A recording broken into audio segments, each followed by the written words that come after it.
ये सत्य घटना उस दिव्य प्रसंग की है जो आज तक केवल एक रहस्य था। वो रहस्य सालों पश्चात अब आपके सामने प्रस्तुत होने जा रहा है। संत रामपाल जी महाराज जी के जीवन का वो महत्वपूर्ण दिन जिसके विषय में उन्होंने आज तक भक्त समाज के समक्ष केवल सांकेतिक और आंशिक वर्णन किया था, अब उनकी आज्ञा से वो दिव्य प्रसंग विस्तार से प्रस्तुत हो रहा है। ये प्रसंग उस दिन का है जिस दिन संत रामपाल जी महाराज जी को कबीर परमेश्वर जी स्वयं इस धरातल पर आकर मिले थे। हे गुरुदेव राम देवानंद जी महाराज, ना जाने आपने इस दास में क्या देखा कि आपने इस दास को इतनी बड़ी जिम्मेदारी दे दी। अपने बाद मुझे गुरु पद पर बैठा दिया। ये दास अपनी आखिरी सांस तक आपके द्वारा दिया गया जगत कल्याण के मार्ग और मोक्ष के कार्यों को पूरा करने के लिए समर्पित रहेगा। परमात्मा का सत्य ज्ञान और सच्चा मंत्र हर घर तक पहुंचा के छोड़ दूंगा, फिर चाहे कुछ भी बीते मेरे साथ। ये दास आजीवन परमात्मा के मार्ग में कार्यरत रहेगा। ये फाल्गुन शुक्ल पक्ष एकम विक्रमी संवत 2053 9 मार्च 1997 रविवार की बात है।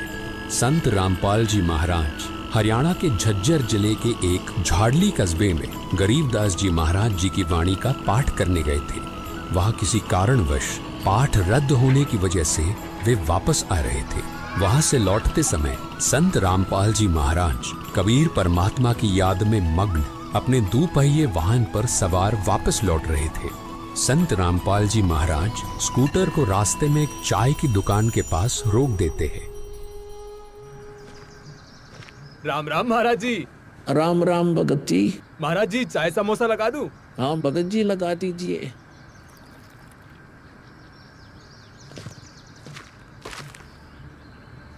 इस बोले भगत को भी परमात्मा का तत्व ज्ञान समझाना चाहिए। भगत जी, कबीर परमात्मा की भक्ति करनी चाहिए। मनुष्य जीवन हमें सिर्फ इसीलिए मिलता है। मानुष जन्म दुर्लभ है ये नल नवोरे, जैसे तरवर से पत्ता टूट गिरे गोबर न लगता ढारी। भगत जी, इस काल लोक का कोई भरोसा नहीं है, न जाने कब किस पर क्या बिजली गिर जाए। इसलिए कहता हूँ आपको कि कबीर परमात्मा से जुड़ जाओ, नाम दीक्षा लेकर अपना कल्याण करवा लो। वो कबीर परमात्मा यह भी आपकी और आपके परिवार की रक्षा करेगा और मृत्यु के बाद सीधा मोक्ष को प्राप्त कर जाओगे। ठीक कहते हो महाराज जी। ये कबीर परमात्मा ऐसे गंदे लोक में जहां आदमी की जिंदगी का पल का भरोसा नहीं, व्यक्ति यहाँ जी कैसे रहा है, ना जाने कब क्या हो जाए, कब कौन सी बीमारी हो जाए, कब दुर्घटना हो जाए, कब कोई संसारिक आपदा आ जाए। दाता, आपकी भक्ति के बिना यहाँ किसी को ना सुख मिल सकता है और न ही मोक्ष। ये बात ये बोले जीव कब समझेंगे? आखिर ये अज्ञान अंधेरा कब दूर होगा? दाता, आप ही दया करेंगे कबीर परमेश्वर। ये बोले जीव तो अपना जीवन आपकी भक्ति के बिना व्यर्थ ही कर रहे हैं। चाय पीने के बाद संत रामपाल जी महाराज मातन हिल की तरफ निकल पड़ते हैं। बिन उपदेश अचंभ है, क्यों जीवित है प्राण, और भक्ति बिना काठोर है, ये नर नहीं पाषाण। आगे चलकर संत रामपाल जी महाराज स्कूटर को एक पुलिये के पास रोक देते हैं। इस पुलिये की खास बात ये थी कि संत रामपाल जी महाराज जी ने इस पुलिये को सिंचाई विभाग में जूनियर इंजीनियर रहते हुए स्वयं बनाया था। क्योंकि यह पूरा क्षेत्र जंगल नुमा था, इसलिए संत रामपाल जी महाराज जी को इस पुलिये पर बैठना बहुत अच्छा लगता था और नौकरी के दौरान वो इस पुलिये पर बैठकर परमात्मा की याद में खो जाया करते थे। हे दयालु कबीर परमात्मा, आप जी हम नीचों के लिए 600 वर्ष पहले एक धानक रूप धारण कर इस गंदे लोक में 120 वर्ष तक रहे। आप जी को गर्म तेल के कढ़ाई में डाला गया, खूनी हाथी से मरवाने की कोशिश की गई, दरिया में डुबोकर मारने की कोशिश की गई। आप जी को बदनाम करने हेतु झूठी चिट्ठी डाली गई। आपके साथ कितने जुल्म ढाए गए, फिर भी हे दयालु कबीर परमात्मा, आपने क्या कुछ नहीं किया। अपनी सतलोक से बिछुड़ी आत्मा को अपनी शरण में लेने के लिए, इस तत्व ज्ञान को सब जीवों तक पहुंचाने के लिए।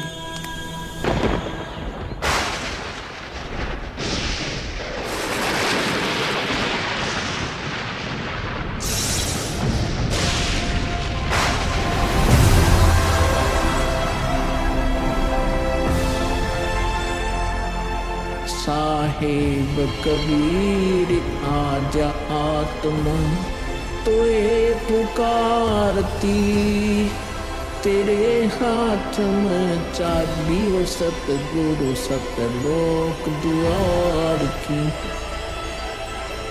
साहेब कबीर आजा आत्मा तोए पुकारती, तेरे हाथ में चाबी वो सतगुरु सतलोक द्वार की।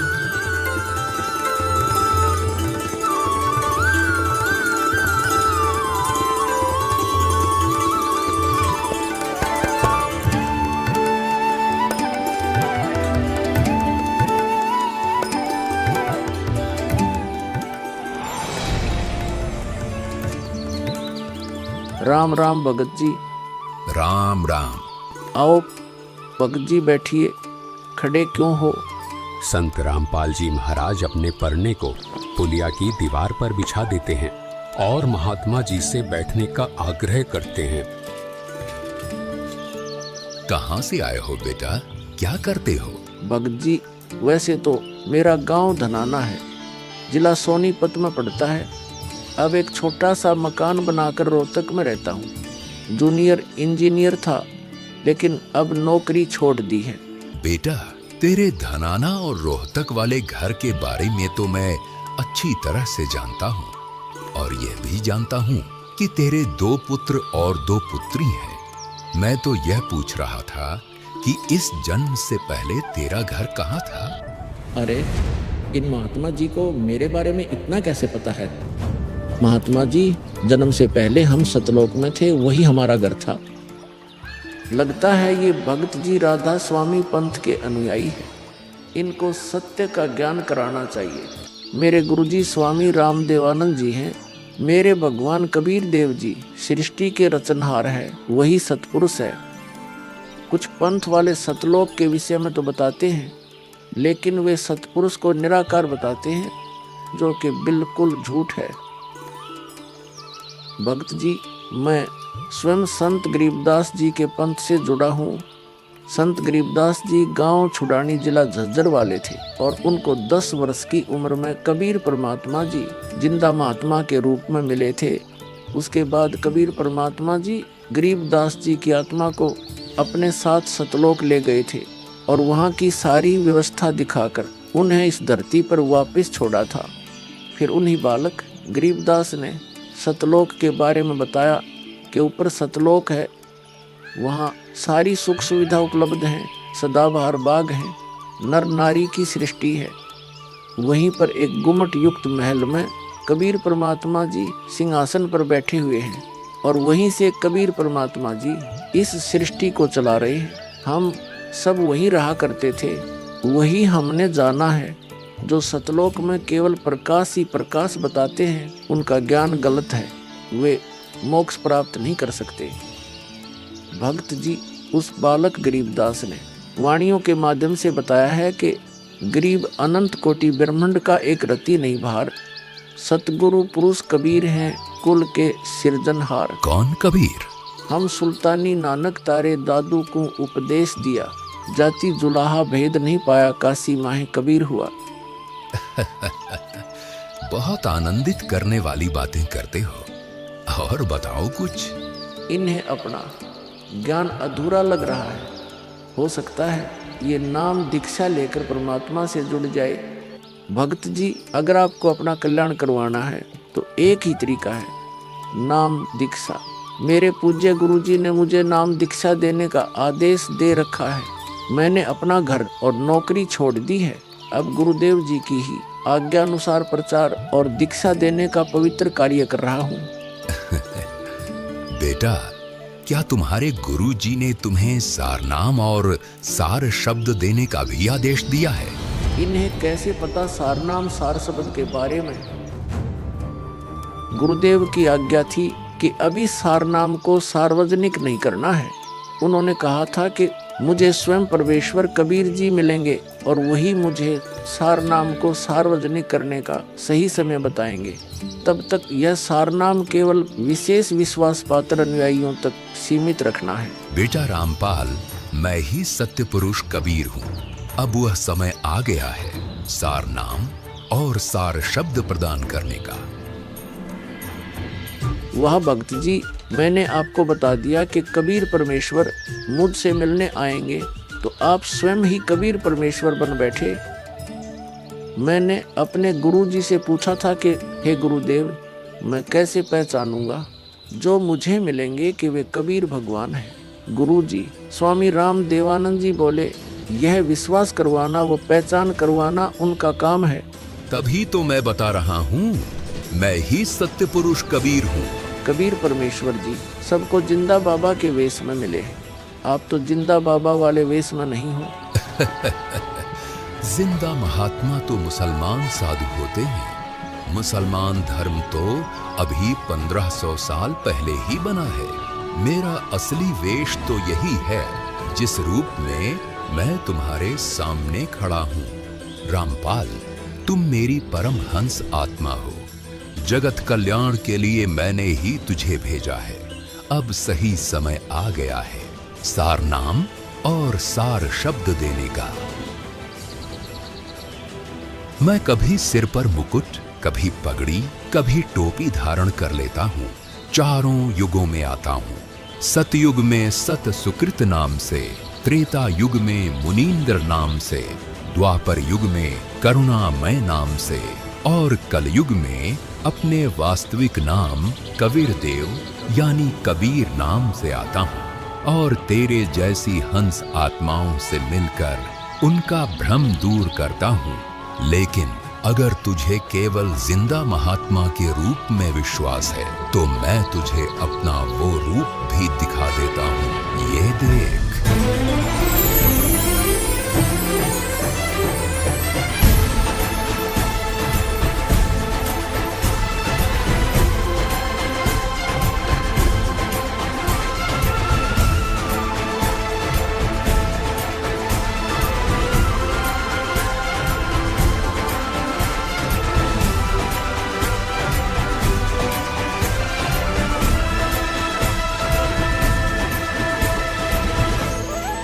हे परमेश्वर, मुझे क्षमा कर दीजिए।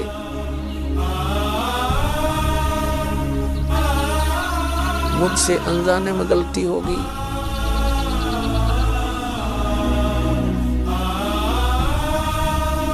आपने मुझे साक्षात दर्शन दिए और मैं आपको पहचान न सका। मुझे क्षमा कर दीजिए परमपिता। बेटा रामपाल, अब वो समय आ गया है जो मैंने धर्मदास को कहा था कि कलयुग बीते 5505 तब यह वचन मेरा होगा साचा। यानी जब कलयुग 5505 वर्ष बीत जाएगा तब मैं खुद इस धरातल पर आऊंगा और अपने बच्चों को तत्व ज्ञान समझाकर इस काल लोक से सतलोक ले जाऊंगा। बेटा रामपाल, तुम मेरी परम हंस आत्मा हो। अब इसके आगे बेटा मैं ही तेरे रूप में सारी लीला करूंगा और यह तत्व ज्ञान अपने बच्चों को बताऊंगा। उन्हें सतलोक की राह दिखाऊंगा।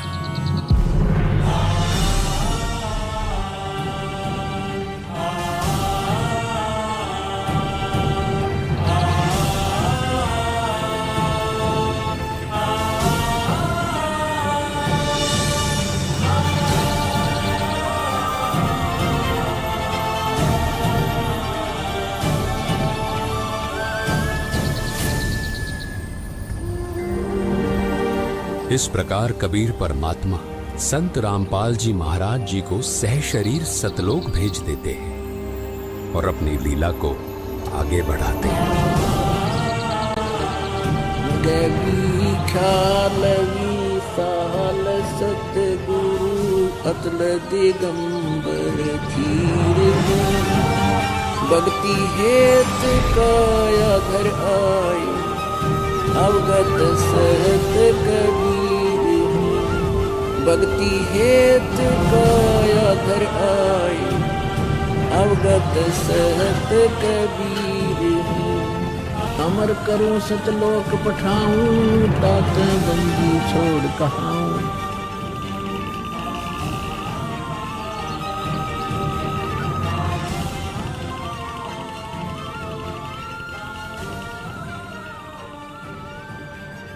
इस प्रकार कबीर परमात्मा संत रामपाल जी महाराज जी को सह शरीर सतलोक भेज देते हैं और स्वयं सर्व सृष्टि रचनहार कबीर परमात्मा संत रामपाल जी महाराज जी के रूप में संपूर्ण संसार का उद्धार करने के उद्देश्य से इस पवित्र मिशन पर निकल पड़ते हैं। संत रामपाल जी महाराज जी के रूप में कबीर परमात्मा स्वयं को छिपाए हुए हैं।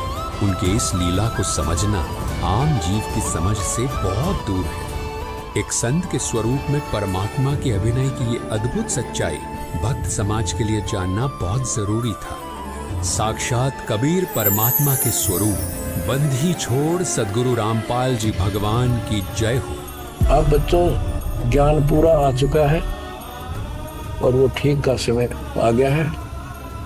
गुरु पूरा, ज्ञान पूरा, भगवान पूरा, सब ही नारी नर शुद्ध तक जब ठीक का दिन आवंत कपट चातुरी छोड़ के शरण कबीर गहंत। बच्चों वो ठीक का दिन आ गया। चारों तरफ डंका बोल गया दाता का। कहाँ उग्र कहाँ शूद्र हो, चाहे कोई नकम्मा डाकू लटेरा है, चाहे कोई छोटी जाति समझते हो आप हो, अरे सबकी भाव पीर परमात्मा वो संत जो मेरा भेजा होगा, भेजा हुआ आएगा, वो सबके दुख दूर करेगा। अरे सबकी भाव पीर सो समान समदृष्टि है समृत संत कबीर। वो एक समान समदृष्टि का है, सबको एक दृष्टि से एक समान प्यार देगा, सबको एक जैसा व्यवहार देगा, एक जैसा सच्चा नाम सतनाम सार शब्द देगा। वो समृत संत कबीर ही होगा। बोलो बंदी छोड़ कबीर साहब की जय हो।